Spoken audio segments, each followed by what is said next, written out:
There is a historical record that exists in fragmentary form, preserved in old newspapers, in family genealogies, in the scattered papers of researchers who have since died, in the archives of institutions that do not acknowledge its significance. It is the record of a child born in 1870 in the American West, who grew to adulthood in circumstances that contradict almost everything the official history teaches about the human past. The child's name was recorded in some sources, omitted in others. The details of her life were documented in contemporary accounts that were later suppressed or made difficult to access.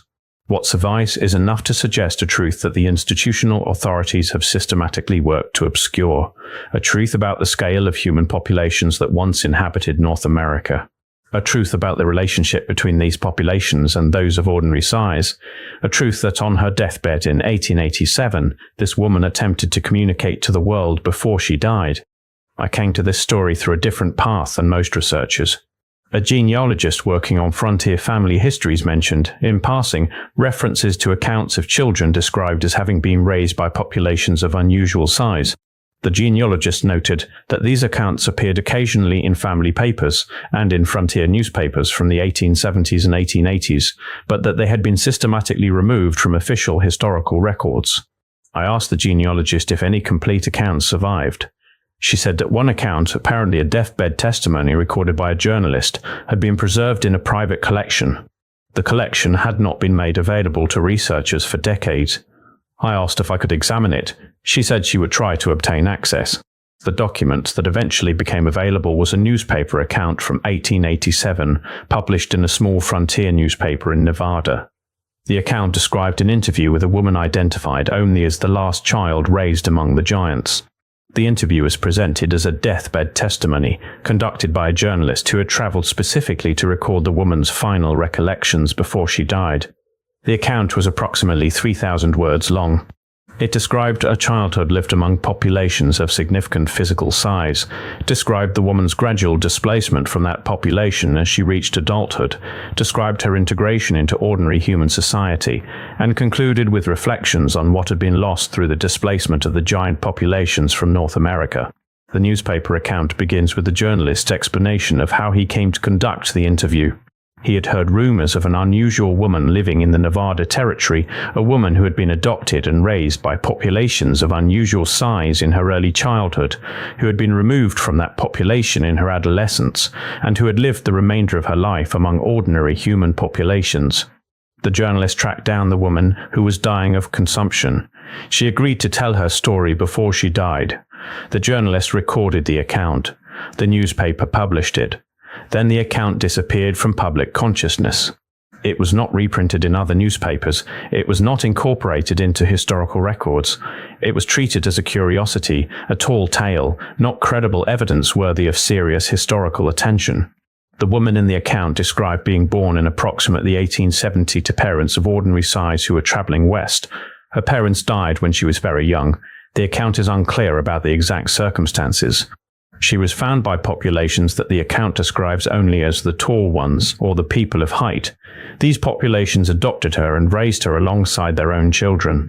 The woman described a childhood that was, by her account, comfortable and normal. She had siblings, playmates, an extended family group. The environment in which she lived was sophisticated. There were structures, organized communities, evidence of planning and coordination. The woman described the physical experience of being the smallest member of a population of much larger individuals. She described looking up at adults who stood at heights that she estimated at 9 to 10 feet. She described doors built to proportions that required her to climb to reach the handles. She described tools and implements designed for hands much larger than her own. She described eating with populations that consumed foods in quantities that seemed enormous to her, that moved through the landscape at paces she struggled to match. She described learning to communicate in a language that was not English, that had sounds and structures different from any language spoken by ordinary human populations. The account becomes more specific and more detailed as it describes her early adolescence. By her own estimation, she was approximately 13 or 14 years old when the displacement began. The giant populations, according to her account, were being pressured by expanding populations of ordinary humans moving west. The pressure was increasing. The safe territories where the tall populations had maintained their communities were being encroached upon. The tall populations made a deliberate decision. They could not protect a child of ordinary size as the pressures increased. The child would be more likely to survive and thrive if she was returned to populations of her own kind. The separation was difficult, according to the account. The woman described the emotional trauma of being removed from the only family she had known, of being left in the territory of ordinary humans, of having to adapt to a body of different proportions and to a world scaled to that body. She described not understanding the language of ordinary humans initially, not understanding their customs, not understanding why she had been separated from her family. She described a period of adjustment that lasted years, during which she struggled to adapt to ordinary human society while grieving the loss of the community that had raised her. Over time, according to the account, she integrated into ordinary human society. She learned English. She learned the customs and expectations of frontier life. She appeared to be an ordinary woman to those who knew her in adulthood. But she carried with her the knowledge of what she had experienced, of the existence of populations of significant physical size, of their sophistication and organization, of their intelligence and capability.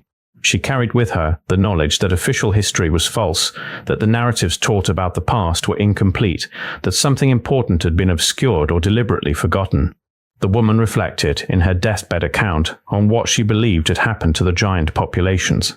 She believed they had not been eliminated entirely but had been driven away, forced to retreat to more remote territories as ordinary human populations expanded across the continent. She believed some had mixed with ordinary human populations, producing offspring of intermediate size. She believed some had moved to remote regions, high mountains, deep caves, inaccessible territories where ordinary humans would not venture. She believed the knowledge of their existence had been deliberately suppressed because their existence contradicted the official narratives about human history and human development. The journalist who recorded the account noted his own skepticism while presenting the material. He acknowledged that the story was extraordinary, that it contradicted official understanding, that it would be difficult for most readers to accept. But he also noted that the woman was credible, that her details were consistent, that she had nothing to gain by fabricating such an account, and that her health was failing and her death was imminent. He presented the account with the caveat that readers should judge for themselves what to make of such testimony. The account concludes with the woman's reflection on the relationship between the giant populations and ordinary humans. She explicitly rejected the narrative that the populations had been enemies, that they had posed a threat to ordinary humans, that conflict between them was inevitable. She described the giant populations as sophisticated, intelligent, capable of coexistence if humans of ordinary size had chosen coexistence. She described her own adoption and raising as evidence that the two populations could exist together, that children of different sizes could be raised together, that there was no fundamental incompatibility. She suggested that the displacement of the giant populations from North America represented not a triumph of progress, but a loss, a suppression of knowledge and capability that had served particular interests in maintaining particular narratives about human history. The newspaper account of the woman's deathbed testimony was published once in a small Nevada newspaper in 1887, and then disappeared from public consciousness. The account was not reprinted in major newspapers. It was not collected in historical archives. It was not incorporated into histories of the frontier or of Nevada.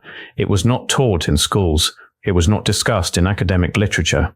The account simply vanished from the public record, leaving only the original newspaper publication as evidence that it had ever existed at all. The question of why this suppression occurred is worth examining carefully.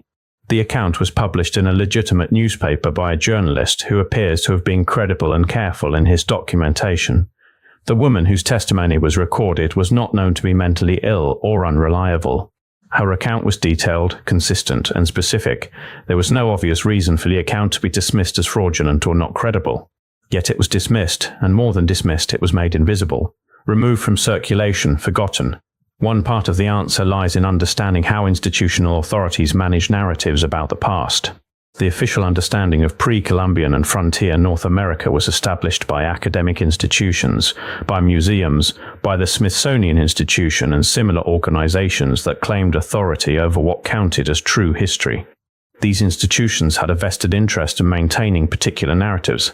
The narrative that native populations were relatively simple, that they lacked sophisticated civilization, that they had not achieved a level of development that European civilization had achieved, this narrative justified the European conquest and displacement of indigenous peoples. It made the conquest appear as progress, as inevitable, as bringing civilization to a savage land. The existence of populations of giant size would have complicated this narrative enormously. If giant populations had existed in North America, if they had built sophisticated communities, if they had developed technology and organization, the justification for their displacement becomes more difficult to maintain. The conquest of sophisticated civilizations is harder to rationalize as progress than the conquest of primitive peoples. The displacement of populations that had achieved significant development is harder to justify as beneficial.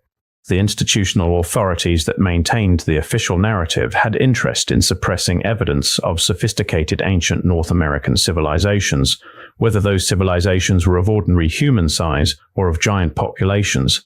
The Smithsonian Institution's role in suppressing evidence of unusual human populations in North America has been documented by researchers who have examined the institution's archives. The Smithsonian acquired numerous skeletal remains and artifacts that suggested the existence of populations of unusual size. These materials were acquired from excavations, from museum exchanges, from private collections. Once the materials were in the Smithsonian's possession, they were often removed from public view. They were placed in restricted collections. They were not displayed in museums. They were not made available for independent research. The effect was to eliminate visible evidence that might contradict the official narrative of pre-Columbian North America. The suppression of evidence of giant populations was more extensive than the suppression of individual artifacts or remains. It extended to the suppression of written accounts, newspaper reports, and personal testimonies, like the 1887 deathbed account. When such accounts appeared in newspapers, they were often treated as curiosities or tall tales rather than as credible historical testimony. The accounts were not investigated. They were not incorporated into official histories. They were allowed to fade from public consciousness. The mechanism through which this suppression operated was subtle but effective. It did not require active censorship or official prohibition. It required only that alternative narratives be treated as not credible, not serious, not worthy of scholarly attention. Once the official institutions established that evidence of giant populations was not credible, researchers who took such evidence seriously risked their scholarly reputations. Graduate students and early career researchers learned that research into giant populations would not be funded, would not be published in mainstream journals, would not advance their careers. The result was that serious investigation into such evidence ceased. The suppression was accomplished not through active suppression, but through the establishment of institutional authority that determined what counted as credible and legitimate historical inquiry. The woman whose deathbed testimony was published in 1887 was not the only witness to the existence of giant populations in North America. Historical accounts from explorers, settlers, and indigenous peoples contain numerous references to populations of unusual size. Spanish conquistadors in the Southwest described encounters with giants. French explorers in the Mississippi River Valley described populations of unusual size. Native American oral traditions contain accounts of giant ancestors. Frontier settlers in the 19th century reported encounters with populations larger than ordinary humans. These accounts appear scattered throughout historical sources. They are not commonly known because they have been systematically marginalized and suppressed. The effect of this systematic suppression has been to make the existence of giant populations in North America appear implausible, even impossible. The absence of accounts in official histories is interpreted as evidence that giant populations did not exist. The scattered surviving accounts are dismissed as folklore or exaggeration.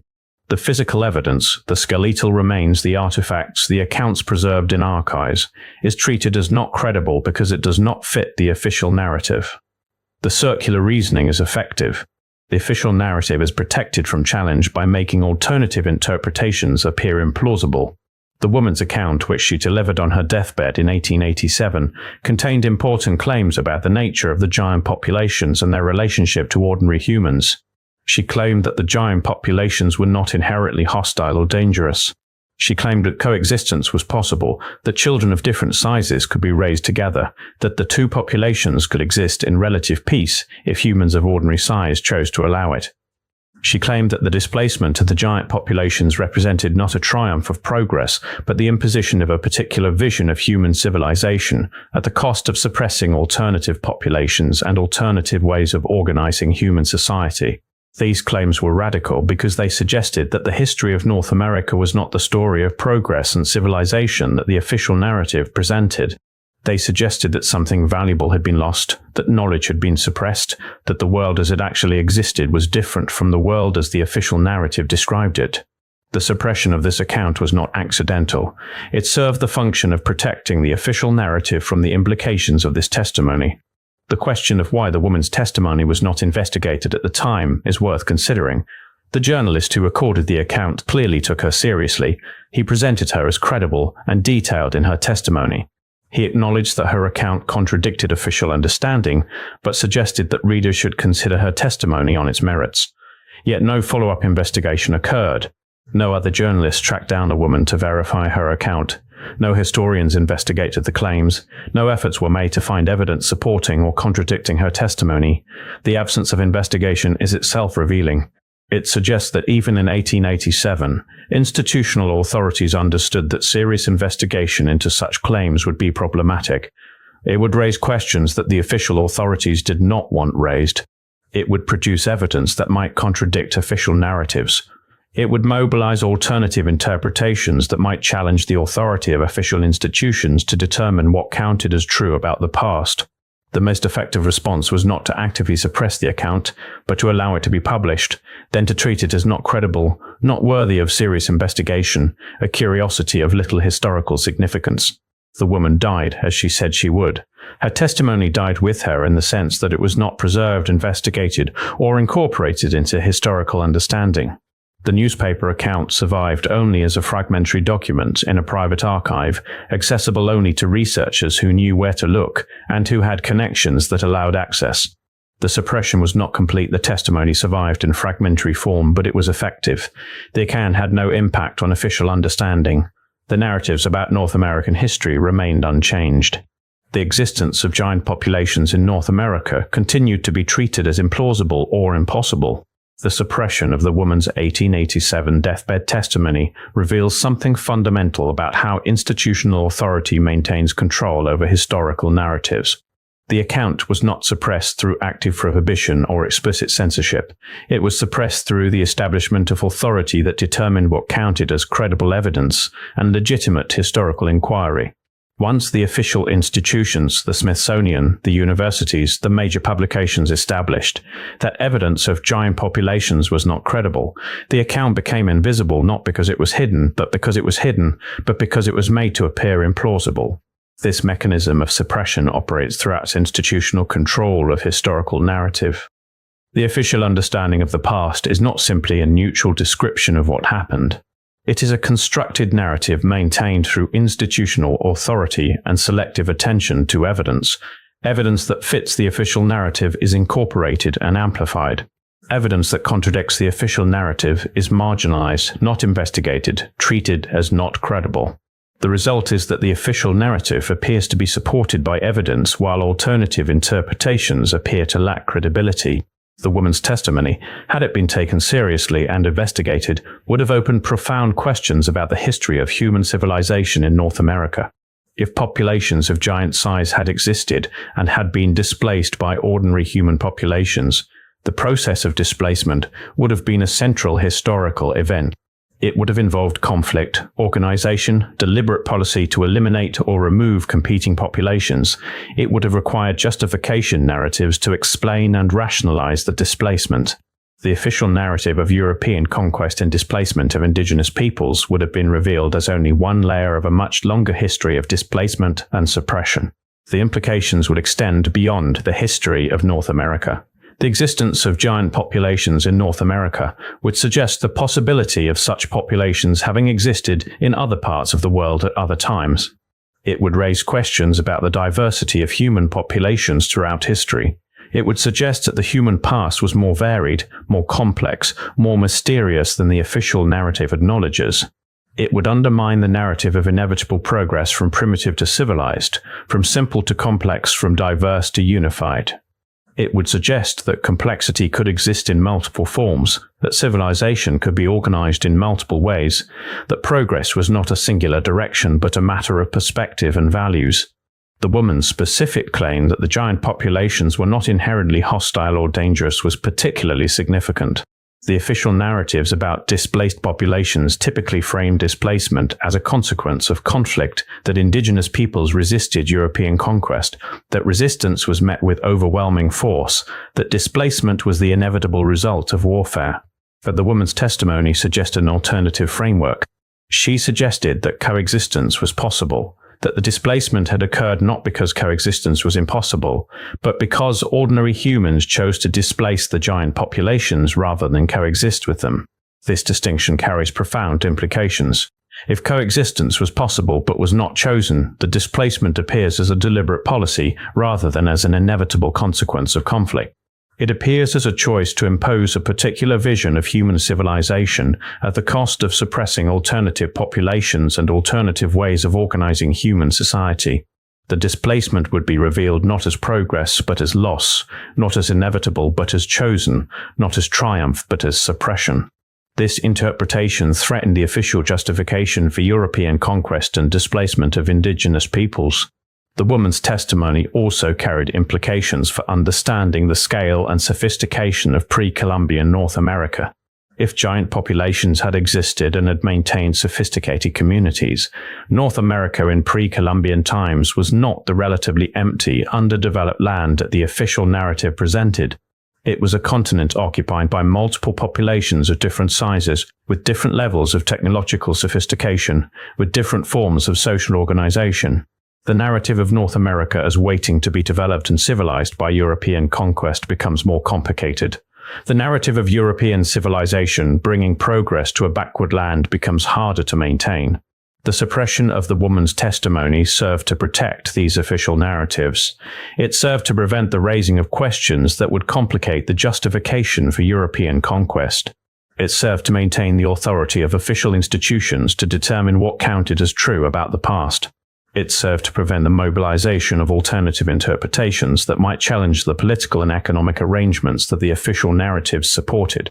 The woman's final reflection, according to the newspaper account, was on what had been lost through the suppression of giant populations. She suggested that knowledge had been lost, the knowledge that the giant populations possessed about technology, about organization, about ways of living in the land. She suggested that wisdom had been lost, the wisdom about coexistence, about respecting different populations, about organizing society in ways that did not require the elimination of those who were different. She suggested the possibility had been lost, the possibility of human civilization developing along different paths, of organizing society in ways different from the paths that ordinary humans had chosen. The woman's deathbed testimony was, in her own account, an attempt to preserve that knowledge before she died. She was the last direct connection to the giant populations. With her death, that direct connection would be severed. The knowledge she carried would be lost unless it was documented and preserved. She attempted to document it by giving testimony to the journalist, but the testimony was suppressed. The knowledge was not preserved in the official record. It survived only in the fragmentary form of a newspaper account that most people would never read. The suppression of the woman's testimony continued even after her death. No effort was made to investigate her claims. No historians tracked down records that might verify her account. No archaeologist looked for physical evidence supporting her testimony. No scholars engaged seriously with the implications of her account for understanding North American history. The account was allowed to remain in fragmentary form, accessible only to researchers with the persistence and connections to find it. The suppression was effective. The woman's final message was not received by the world she was addressing. What the suppression reveals is the power of institutional authority to control historical narrative. The official institutions could not explicitly suppress the woman's testimony without appearing to be engaging in censorship. Instead, they simply ignored it. They treated it as not credible, not worthy of serious investigation, a curiosity of little historical significance. The effect was the same as active suppression. The testimony did not impact official understanding, did not mobilize alternative interpretations, did not challenge the authority of official institutions. The suppression was accomplished through the exercise of institutional power to determine what counted as legitimate historical inquiry. The woman's claim that giants were not enemies but potential allies raises profound questions about the nature of human civilization and the choices that shape it. If coexistence was possible but was not chosen, what motivated the displacement? What benefit was gained by eliminating or removing the giant populations? What cost was paid in knowledge, wisdom, and alternative possibilities? These questions remain unanswered because they were not asked. The suppression of the woman's testimony prevented even the asking of these questions. Today, more than a century after her death, the woman's testimony survives only in fragmentary form. The knowledge she carried is largely lost. The implications of her account for understanding human history have not been explored.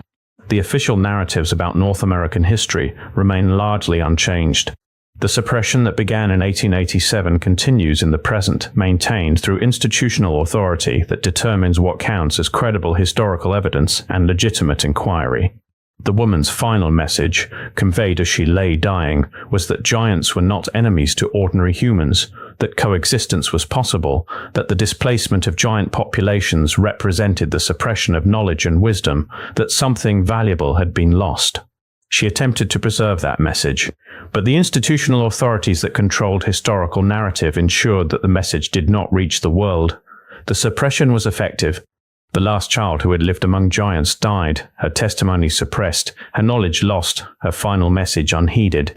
What remains is the fragmentary account, preserved in an old newspaper, waiting to be discovered by those willing to question the official narratives, willing to look for evidence that official institutions have deemed not credible, willing to ask the questions that institutional authority would prefer remain unasked. The woman's deathbed secret survived, though it was suppressed. It remains available to those with the persistence to find it and the willingness to seriously consider what it might mean for understanding the past and the choices that shape human civilization.